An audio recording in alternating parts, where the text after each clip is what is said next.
Okay, ನಮ್ಮಲ್ಲಿ ಹೆಂಗಾಗ್ಬಿಟ್ಟಿದೆ ಅಂದರೆ ದೊಡ್ಡವರು ಬೆಳೆದಿರುವಂಥವ್ರು ಏನು ಹೇಳಿದ್ರು ನಾವು ಕೇಳಕ್ಕೆ ರೆಡಿ ಇರಬೇಕು ಆ್ಯಂಡ್ ಕೇಳಬೇಕು ಅನ್ನೋ ಪದ್ಧತಿಯನ್ನು ರೂಢಿ ಮಾಡ್ಕೊಬಿಟ್ಟಿದ್ವಿ ನಾವೇ. ಇದ್ರ ಬಗ್ಗೆ ಚರ್ಚೆಯನ್ನು ಮಾಡ್ತಾ ಹೋಗೋಣ. ನಮ್ಮ ಜೊತೆ ಜ್ಞಾನೇಶ್ವರ್, ಕನ್ನಡ ಆಂದೋಲನಕಾರ, ನಮ್ಮ ಜೊತೆ ಗೆಸ್ಟ್ ಆಗಿದ್ದಾರೆ ಇವತ್ತು. ಸರ್ ನಮಸ್ತೆ, ಕಾರ್ಯಕ್ರಮಕ್ಕೆ ಸ್ವಾಗತ ತಮಗೆ. ಅದೇ ರೀತಿಯಾಗಿ ಕನ್ನಡ ಪರ ಹೋರಾಟಗಾರ ಯಲಹಂಕ ಗುರು ನಮ್ಮ ಜೊತೆ ಇದ್ದಾರೆ, ನಿಮಗೂ ಕೂಡ ಕಾರ್ಯಕ್ರಮಕ್ಕೆ ಸ್ವಾಗತ. ಜ್ಞಾನೇಶ್ವರ್ ಸರ್, ನಾನು ನಿಮ್ಮನ್ನೇ ಆರಂಭದಲ್ಲಿ ಕೇಳ್ತೀನಿ. ಹೋಗಿ ಬಂದು ಇವತ್ತು ಕಮಲ್ ಹಾಸನ್ ಇರ್ಬೋದು, ಮೊನ್ನೆ ಸೋನು ನಿಗಮ್ ಇರ್ಬೋದು, ಬಟ್ ಇಂಥದ್ದು ನೂರಾರು ಜನ ಇದ್ದಾರೆ. ಯಾಕೆ ಕನ್ನಡದ ಬಗ್ಗೆ ಇಂತಹ ಹೇಳಿಕೆಗಳನ್ನು ಕೊಟ್ಟಾಗ ನಿಮ್ಗೆ ಏನು ಅನ್ಸುತ್ತೆ? ನನಗೇನನ್ಸುತ್ತೆ ಅಂದರೆ, ಮೊದಲನೇ ಫಸ್ಟ್ ನಮ್ಗೆ ಯೋಚನೆ ಬರೋದಂದರೆ ಡಾಕ್ಟರ್ ರಾಜ್ಕುಮಾರ್ ಅವರು ಇರುವಾಗ ಅವ್ರು ಇದ್ದಾರೆ ಅನ್ನೋ ಒಂದು ಪ್ರೆಸೆನ್ಸನ್ನೇ ಇಡೀ ಭಾರತದಲ್ಲಿ ಎದುರ್ಕೊಂಡವ್ರು ನಮ್ಮ ಭಾಷೆ ಬಗ್ಗೆ, ನಮ್ಮ ಕರ್ನಾಟಕದ ಬಗ್ಗೆ. ಅವ್ರು ಆದಮೇಲೆ ಮುಂದಿನ ಜನ್ರೇಷನ್ ಆ ಲೆವೆಲ್ಗೆ ಯಾರೂ ಬರೋಕ್ಕಾಗಲಿಲ್ಲ. ಅದಕ್ಕೋಸ್ಕರ ನಮಗೆ ಮೇಜರ್ ಥ್ರೆಟ್ ನಾನು ಒಂದು 25 ವರ್ಷದಿಂದ ನೋಡೋದು ಅದೇ ಫಸ್ಟ್ ಅಂತ ಹೇಳ್ಕೊತೀನಿ. ಯಾಕಂದರೆ ಅವರೊಂದು ದೊಡ್ಡ ಕೋಟೆ ಆಗಿದ್ರು ನಮಗೆ. ರಾಜ್ಕುಮಾರ್ ಅವರು ಕೋಟೆ, ಅವರು ಬೇರೆ ಆ್ಯಕ್ಟರ್ ಆಗಿರಲಿಲ್ಲ, ಕನ್ನಡಕ್ಕೆ ಕನ್ನಡ ಎಲ್ಲ ಸಮಸ್ಯೆಗಳಿಗೆ ಒಂದು ಕೋಟೆ ಆಗಿದ್ರು, ಭದ್ರಕೋಟೆ ಆಗಿದ್ರು. ಅಂಥ ದೊಡ್ಡ ಭದ್ರಕೋಟೆ ಹೋದ್ಮೇಲೆ ಅದು ಆಲ್ಟರ್ನೇಟಿವ್ ನೆಕ್ಸ್ಟ್ ಜನ್ರೇಷನ್ ಇದನ್ನು ಮಾಡ್ಕೊಳಕ್ಕಾಗಲಿಲ್ಲ. ಸ್ವಾಭಾವಿಕವಾಗಿ ಏನಾಗುತ್ತೆ, ಜನಗಳು ಅವರ ಮಕ್ಕಳ ಮೇಲೇ ಹೆಚ್ಚು ಎಕ್ಸ್ಪೆಕ್ಟೇಷನ್ ಇಟ್ಕೋತಾರೆ. ಅವರು ಇವರಾದ್ಮೇಲೆ ಇವ್ರು ರೂಲ್ ಮಾಡ್ತಾರೆ, ಇವ್ರು ನಮ್ಮನ್ನು ಕಾಪಾಡ್ತಾರೆ ಅನ್ನೋ ಅದಕ್ಕೋಸ್ಕರನೇ ಅಷ್ಟೊಂದು ಅಭಿಮಾನ ಇಟ್ಕೊಳೋದು ರಾಜ್ಕುಮಾರ್ ಮೇಲೆ ಅಥವಾ ಬೇರೆ ಆ್ಯಕ್ಟರ್ಗಳ ಮೇಲೆ. ಆಂಧ್ರನಲ್ಲಾದರೆ ನಿಮಗೆ ಅವ್ರವ್ರ ಮಕ್ಕಳುಗಳು ಸುಮಾರು ಜನ ಎಸ್ಟಾಬ್ಲಿಷ್ ಆಗಿದ್ದಾರೆ. ಕರ್ನಾಟಕದಲ್ಲಿ ಏನಾಗಿದೆ ಅಂದರೆ ತುಂಬ ಅತಿಯಾದ ನಿರಾಭಿಮಾನ ಆಗ್ಬಿಟ್ಟಿದೆ. ಇದು ಏನಾಗುತ್ತೆ ಅಂದರೆ, ಒಂದು ಫಿಲಮ್ ಆ್ಯಕ್ಟರ್ಗೆ ತುಂಬ ದೊಡ್ಡ ಫಾನ್ ಫಾಲೋವರ್ಸ್ ಇರ್ತಾರೆ. ಸೊ ನಮ್ಗೆ ಈಸಿಯಾಗಿ ಅವ್ರನ್ನ ಎಕ್ಸ್ಪೆಕ್ಟ್ ಮಾಡಿದ್ರೆ ಅವ್ರು ಬದಲಾಗಲಿ ಮತ್ತು ನಮ್ಮ ಪ್ರೊಟೆಕ್ಟ್ ಮಾಡಲಿ ಅಂತಲೇ ನಾವು ಅವ್ರನ್ನ ಅಭಿಮಾನ ಇಟ್ಕೊಳೋದು. ಬೇರೆ ಫಿಲಮ್ ನೋಡಿ ಎಂಟರ್ಟೈನ್ಮೆಂಟ್ ಇವಾಗ 1000 ಥರ ಎಂಟರ್ಟೈನ್ಮೆಂಟ್ ಇದೆ. ಆ ಫಿಲಮ್ ಏನು ಬೇಕಾಗಲ್ಲ ನಮಗೆ, ಬಟ್ ಇವ್ರು ರೆಪ್ರೆಸೆಂಟ್ ಮಾಡ್ತಾರೆ, ನಮ್ಮನ್ನು ಪ್ರೊಟೆಕ್ಟ್ ಮಾಡ್ತಾರೆ ಅನ್ನೋದ್ರಿಂದನೇ. ಸೊ ಈ ಒಂದು ನಿರಾಭಿಮಾನ ಏನಿದೆ ಅಥವಾ ಅಜ್ಞಾನ ಏನಿದೆ ಕನ್ನಡದ ಬಗ್ಗೆ, ಮಿನಿಮಮ್ ತಿಳುವಳಿಕೆ ಏನಿಲ್ಲ ನಮ್ಮ ರಾಜಕಾರಣಿಗಳಿಗಂತೂ ಅವ್ರು ಪಾಲಿಟಿಕ್ಸ್ ಮಾಡ್ತಾರೆ. ತಮಿಳ್ನಾಡಲ್ಲಿ ಹೋರಾಟ ಕಡಿಮೆ, ಅಲ್ಲಿ ರಾಜಕಾರಣಿಗಳೇ ಹೋರಾಟ ಮಾಡಿಬಿಡ್ತಾರೆ, ಅವರೇ ಕೋಟೆ ಆಗಿದ್ದಾರೆ. ಇಲ್ಲಿ ಕರ್ನಾಟಕದಲ್ಲಿ 2 ಪ್ರಾಬ್ಲಮ್. ಒಂದು ಫಿಲಮ್ ಆ್ಯಕ್ಟರ್ಗಳನ್ನ ಏನು ನಾವು ನಂಬ್ಕೊಂಡಿದ್ದೀವಿ, ಒಗ್ಗಟ್ಟಿಲ್ಲ, ಮತ್ತೆ ಸ್ವಾಭಿಮಾನ ಇಲ್ಲ, ಜ್ಞಾನ ಇಲ್ಲ, ಮತ್ತೆ ಮುಂದಕ್ಕೆ ಬರೋದಿಲ್ಲ, ಎದುರ್ಕೊಂತಾರೆ. ಎರಡನೇದು ಬಂದು ಪೊಲಿಟಿಷಿಯನ್ಸು ಖಂಡಿತವಾಗ್ಲೂ ನ್ಯಾಷನಲ್ ಪಾರ್ಟೀಸ್ ಇರೋದ್ರಿಂದ ನಾನು ನೇರವಾಗಿ ಹೇಳೋಕ್ಕೆ ಇಷ್ಟಪಡ್ತೀನಿ, ನ್ಯಾಷನಲ್ ಪಾರ್ಟೀಸು ಯಾವತ್ತಿದು ಪ್ರಾದೇಶಿಕತೆಗೆ ಹೆಚ್ಚು ಇದನ್ನು ಮನ್ನಣೆ ಕೊಡೋದಿಲ್ಲ. ಇದು ಮೇಜರ್ ಚಾಲೆಂಜ್ ಆಗಿದೆ ನಮಗೆ. ಶಿವರಾಜ್ ಕುಮಾರ್ ಅವ್ರದ್ದು ಪ್ರಸ್ತಾಪ ಮಾಡಲೇಬೇಕಾಗತ್ತೆ. ಈಗ ನಾವು ತುಂಬ ಜನಗಳು, ನಾನಂತೂ ಮಾಡ್ಕೊಂಡಿಲ್ಲ, ಬಟ್ ಜನಗಳ ಎಕ್ಸ್ಪೆಕ್ಟೇಷನ್ ಇದೆ. ಅವ್ರಿಗೆ ಒಂದು 5ನೇ ತರಗತಿಯ ಅಥವಾ 7ನೇ ತರಗತಿಯ ಏನು ಚರಿತ್ರೆ ಕೂಡ ಅವ್ರಿಗೆ ಗೊತ್ತಿಲ್ಲ. ಅವರು BSc ಮಾಡಿದ್ದಾರೆ ಮತ್ತು ಬುದ್ಧಿವಂತರವರು. He is a very intelligent person and very active person. ಅವ್ರಿಗೆ ಏನು IQ ಲೆವೆಲ್ ಪ್ರಾಬ್ಲಮ್ ಇಲ್ಲ, ಅವ್ರಿಗೆ ನಾಲೆಡ್ಜ್ ಕೊರತೆ ಇದೆ. ನಮ್ಮನ್ನು ಯಾರಾದರೂ ಕರೆದ್ರೆ ನಾವು ಖಂಡಿತವಾಗ್ಲೂ ಅವ್ರ ಹತ್ರ ಹೋಗಿ 1 ತಿಂಗಳು ಪಾಠ ಮಾಡಿದ್ರೆ ಕನ್ನಡದ ಸಮಸ್ಯೆ ಏನು, ಕನ್ನಡ ಯಾವಾಗ ಹುಟ್ಟಿತು, ಅದು ಯಾವಾಗ ಬೆಳೀತು, ಹೇಗೆ ಬೆಳೀತು, ಮತ್ತು ನಮ್ಮ ರಾಜ್ಯದ ಚರಿತ್ರೆ ಬಗ್ಗೆ ನಾವು ಇಂಟ್ರಡಕ್ಷನ್ ಆ ಮಿನಿಮಮ್ ಅವ್ರು ಕಲ್ತ್ಕೊಂಡಿರ ಅವ್ರು ಏನೇನೋ ಮಾತಾಡೋದು ದೊಡ್ಡ ಚಾನಲಲ್ಲಿ ಅಂದರೆ ಭಾಳ ಬೇಜಾರಾಗುತ್ತೆ. ನಿನ್ನೆ ಕೂಡ ಅವ್ರು ಮಾತಾಡಿದ್ದಾರೆ, ಕರುನಾಡ ಚಕ್ರವರ್ತಿ ಅಂತ ನಾವು ಆರಾಧಿಸ್ತೀವಿ ಅವ್ರನ್ನ. ಕರುನಾಡ ಚಕ್ರವರ್ತಿ ಅವರು ಹೋಗಿದ್ದಾನೆ, ಅವರು ಭಾಷೆ ಮತ್ತು ಕನ್ನಡ ನಾಡಿನ ವಿಚಾರಕ್ಕೂ ಮತ್ತು ಆ ಚಲನಚಿತ್ರಕ್ಕೂ ಒಂದೇ ಮಾಡ್ತಾರೆ. ನಾನು ನಿನ್ನ ಫ್ಯಾನು, ನಾನು ನಿಮ್ಮ ಫ್ಯಾನು ಅಂತ ಹೇಳಿದ್ರೆ ಒಳ್ಳೇದದು, ನೀವು ಫ್ಯಾನ್ ಆಗಿರೋದು ಒಳ್ಳೇದು. ಅದೇ ಬೇರೆ, ಕನ್ನಡನೇ ಬೇರೆ, ಭಾಷೆ ಬೇರೆ, ನಮ್ಮ ಸಂಸ್ಕೃತಿ ಬೇರೆ, ಮತ್ತು ನಮ್ಮ ಏನು ಹೇಳ್ತೀವಿ ಅಸ್ಮಿತೆ ಬೇರೆ, ನಮ್ಮ ಹಕ್ಕುಗಳು ಬೇರೆ ಇದೆ.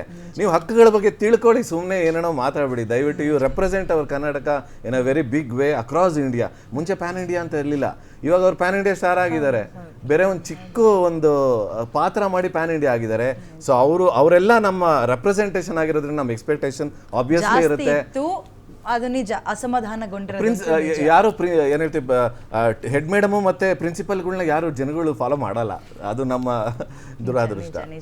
ಭಾಷೆ, ಧರ್ಮ, ಜಾತಿ ಇವೆಲ್ಲವನ್ನ ಮೀರಿ ನಾವು ಇಷ್ಟಪಡ್ತೀವಿ, ಫಾಲೋ ಮಾಡ್ತೀವಿ ಅಂದರೆ ಅದು ಸಿನಿಮಾ ಸೆಲೆಬ್ರಿಟಿಗಳನ್ನು ಅದನ್ನು ಉಳಿಸ್ಕೊಳ್ಳುವಂಥದ್ದನ್ನ ಕೂಡ ಅವ್ರ ಜವಾಬ್ದಾರಿ ಆಗಿರುತ್ತೆ. ಅದನ್ನು ಗುರು ಅವರೇ ಹೇಳಿ, ನಿಮ್ಮ ಫಸ್ಟ್ ರಿಯಾಕ್ಷನ್ ಇಂಥ ಕೇಸ್ಗಳಲ್ಲಿ? ಇಂಥ ಕೇಸ್ಗಳಂತ ಹೇಳಿದ್ರೆ ದಿನನಿತ್ಯ ಬೆಂಗಳೂರಲ್ಲಿ, ಕರ್ನಾಟಕದಲ್ಲಿ ಇಂಥವರು ಲೈಮ್ ಲೈಟ್ ಬರೋಕ್ಕೂ ಕೆಲವರು ಇದ್ದಾರೆ. ಅವರು ಬೆಳೆ ಬೇಯಿಸ್ಕೊಳಕ್ಕೆ ಕೂಡ ಇಂಥವ್ರು ಇದ್ದಾರೆ. ನಮ್ಮ ನಾಡಲ್ಲಿ ಒಗ್ಗಟ್ಟಿಲ್ಲ. ತಮಿಳುನಾಡು, ಆಂಧ್ರದಲ್ಲಿ ಇರೋಂಥ ಭಾಷೆ ಮೇಲಿರೋಂಥ ಒಲವು ಈ ನಾಡಿನಲ್ಲಿ ಇಲ್ಲ. ಈ ನಾಡಿನಲ್ಲಿ ಒಬ್ಬ ರಾಜಕೀಯದವರು ರಾಜಕೀಯ ಥರ ಮಾತಾಡ್ತಾವ್ರೆ. ಎಲ್ಲನ ಸ್ವಕ್ಷೇತ್ರದಲ್ಲಿ ಅವರು ನನಗೆ ಕನ್ನಡಿಗರು ಬಿಟ್ಟರೆ ಇನ್ನು ಯಾರ್ದು ಓಟ್ ಬೇಡ ಅಂತ ಒಬ್ಬೇ ಹೇಳಿ ನೋಡೋಣ. ಈ ಕನ್ನಡ ನಾಡದಲ್ಲಿ ಇದೇ ಸಮಸ್ಯೆ ಆಗಿದೆ. ನಾವು ಹೋರಾಟಗಾರರುಗಳು ಎಲ್ಲರೂ ಇವಾಗ ನೋಡಿರ್ಬೋದು, ಬ್ಯಾಂಕಲ್ಲಿ ಆಯಿತು ನಾವು ಹೋರಾಟ ಮಾಡಿದ್ವಿ, ಸೋನಾ ನಿಗಮ್ಗೆ ಚೇಂಬರ್ ಮುಂದೆ ಹೋರಾಟ ಮಾಡಿದ್ವಿ, ಪ್ರತಿಯೊಂದು ಧ್ವನಿ ಎತ್ತಾರೆ ಹೊರತು ಒಬ್ಬ ಹೀರೋ ಬಂದು ಧ್ವನಿ ಎತ್ತಿಲ್ಲ. ಯಾಕೆ? ಅವ್ರ ಪರವಾಗಿ ನಿಲ್ತಾ ಇದೀವಿ ನಾವು. ಇವತ್ತು ಕನ್ನಡಮ್ಮನ ರಥ ಎಳೆಯೋಕ್ಕೆ ಇವರೇ ಅವರೇ ಅನ್ನೋ ಧರ್ಮ ಇದೇನಿಲ್ಲ, ಜಾತಿ ಇಲ್ಲ.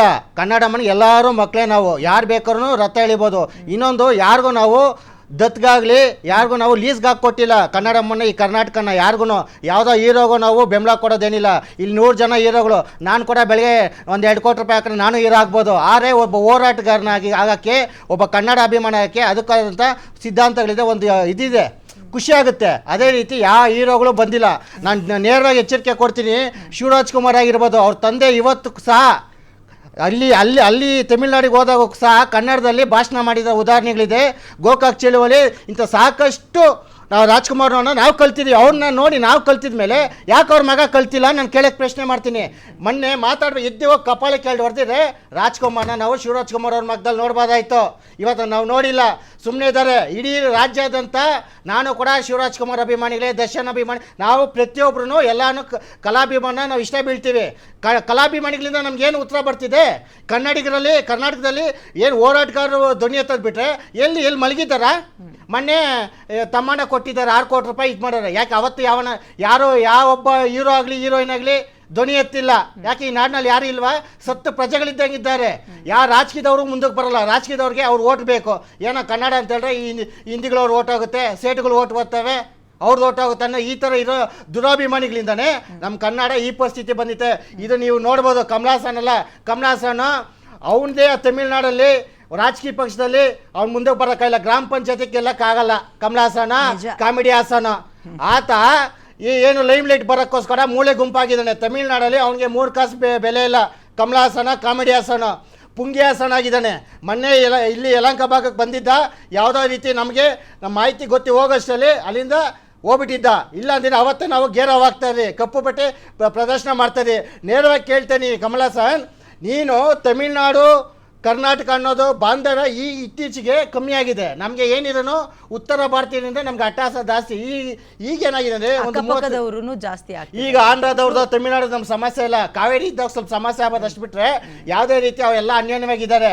ಇವನು ಉಳಿಂಡ ಅಂತ ಕೆಲಸನ ಕಮಲಾಸನ್ ಮಾಡ್ತಿದ್ದಾನೆ. ಅತಿ ಶೀಘ್ರದಲ್ಲಿ ಅವನು ಏನಾದ್ರು ಕ್ಷಮಾಪಣೆ ಕೇಳಿಲ್ಲ ಅಂತೆ ರಾಜ್ಯಾದ್ಯಂತ ಹೋರಾಟ ನಿರಂತರವಾಗಿರುತ್ತೆ. ನಿಂದು ಯಾವುದೇ ರೀತಿ ಚಿತ್ರಗಳು ಬಿಡುಗಡೆ ಮಾಡೋಕ್ಕೆ ನಾವು ಬಿಡೋದೇ ಇಲ್ಲ. ಇವತ್ತು ಸಹ ಇದು ಮುಗಿಸ್ಕೊಂಡು ಫಿಲಮ್ ಚೇಂಬರ್ ಹತ್ರ ಹೋರಾಟ ಇದೆ. ದಯವಿಟ್ಟು ನೀನು ಕ್ಷಮ ಕೇಳು. ನೀನು ನಮಗೆ ಕರ್ನಾಟಕದ ಕೆಣ್ಕೋದ್ರಿಂದ ನೀನು ತಮಿಳ್ನಾಡಲ್ಲಿ ನೀನೇನು ಹೀರೋ ಆಗಲ್ಲ, ನೀನು ಜೀರೋ ಆಗೋಗಿದ್ಯಾ. ನೀನು ಇಂಥ ಒಳ್ಳೆ ಸಾಧನೆ ಮಾಡೋಂಗಿದ್ರೆ ನಿನ್ನ ನಂಬಂಗಿರೋ ಜನ ನಿನ್ನ MLA ಮಾಡಿರೋರು. ನೀನು ಮೂಲೆ ಗುಂಪು ಹೋಗಿದ್ದೆ ಅಂದರೆ ಇಲ್ಲಿರೋ ಕೆಣಿಕಿ ನೀನು ದೊಡ್ಡ ಮನುಷ್ಯ ಅನ್ಸ್ಕೊಂಡಿದ್ರೆ ಪರಿಣಾಮ ನೆಟ್ಕಿರಲ್ಲ ಅನ್ನೋಕ್ಕೆ ಹೇಳಕ್ಕೆ ಇಚ್ಛೆ ಪಡ್ತೀನಿ.